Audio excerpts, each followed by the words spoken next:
makamın, mevkinin esası olan. Bakın buna nereye gidiyor? İleri bilgiye gidiyor. Şu bildiğimiz bir ayetlerine var. Zariyat suresinde. Herkesi bilir. وَمَا خَلَقْتُ الْجِنَّ وَالْاِنْسَ اِلَّا لِيَعْبُدُونَ. Bilmeyen yok. Ama bu İbn Abbas nasıl tefsir ediyor?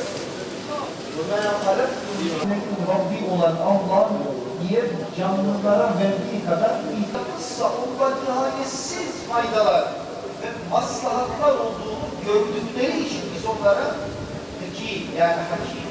Züher Muhammed Emir Abu Şaban kardeşimiz Gazze'den ülkemize gelmiş. Tedavisi devam ederken vefat etmiş. Cenab-ı Hak bu kardeşimize rahmetiyle muamele eylesin. Yaralı olan kardeşlerimize de acil şifalar ihsan eylesin. Cenaze namazı için niyet ederiz. Allah için namaza Allahu Ekber.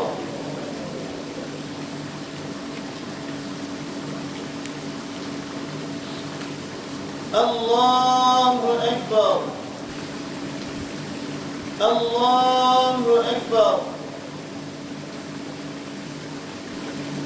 Allahu Ekber. Esselamu Aleyküm Esselamu Aleyküm ve Rahmetullah. Muhterem cemaat-i Müslümin, haklarınızı helal eder misiniz? Haklarınızı helal eder misiniz? Allah hepinize razı olsun. Cenab-ı Hak musallada hazır bulunan kardeşimize rahmetiyle muamele eylesin. Ve kâfi ehli iman ve ehli-i rahîşun.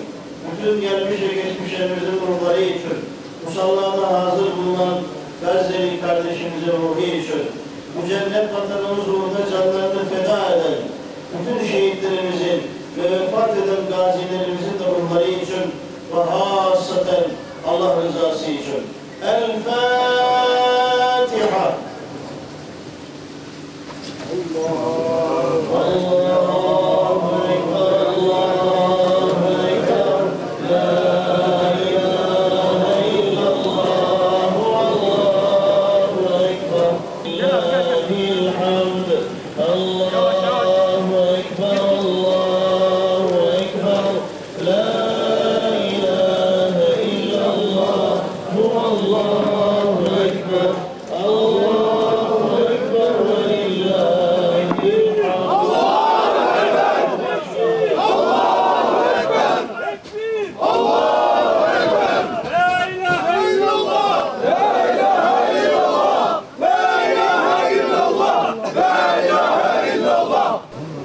Değerli kardeşler,